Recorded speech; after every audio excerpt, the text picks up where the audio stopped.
రామోజీరావు గారి ఆయన మృతి వార్త తెలియజేశారు. చాలా దిగ్భ్రాంతిని కలిగించింది, చాలా బాధ కలిగింది. ఎందుకంటే నేనేం కోరుకున్నానంటే ప్రమాణ స్వీకారం తర్వాత వచ్చి వారికి కలవాలని అనుకున్నాను. ఆ పాపం ఆయన ఎంత ఇబ్బంది పెట్టారు ప్రభుత్వాలు గత దశాబ్దన్నర కాలంలో. పాపం ఆయన తట్టుకొని ప్రజలకి చైతన్యం చేసి ఆయన అండగా నిలబడ్డారు. ఒక మహోన్నతమైన వ్యక్తి. ఇప్పుడు ఆంధ్రప్రదేశ్లో కానీ భారతదేశంలో ఎక్కడైనా సరే, ముఖ్యంగా ఆంధ్రప్రదేశ్ తెలంగాణకు సంబంధించి తెలుగు రాష్ట్రాల్లో ఏ జర్నలిస్ట్ ఉన్నా అది ఈనాడు స్కూల్ ఆఫ్ జర్నలిజం నుంచి వచ్చే రూట్స్ దానికి ఉంటాయి. అలాంటి కొన్ని వేలాది మంది జర్నలిస్టులని తెలుగు రాష్ట్రాలకు అందించిన మహానుభావులు.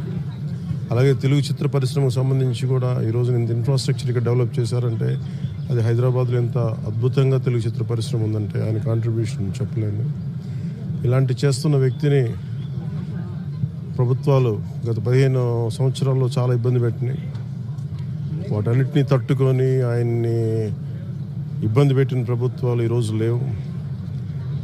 ఆ విజయం ఆయనకి తెలియజేయాలని అనుకున్నాం, చేసి లోపల దురదృష్టం ఇలా జరిగిపోయింది. వారి కుటుంబానికి, ప్రతి ఒక్కరి కుటుంబ సభ్యులకి, అలాగే ఈనాడు గ్రూప్ ఆఫ్ కంపెనీస్ వారందరికీ కూడా నా జనసేన తరపు నుంచి, నా తరపు నుంచి వారికి నా సంతాపం తెలియజేస్తాం. ఈ సమయంలో మీ అందరికీ ఆ భగవంతుడు వారి కుటుంబ సభ్యులకి అండగా ఉండాలని కోరుకుంటూ సెలవు.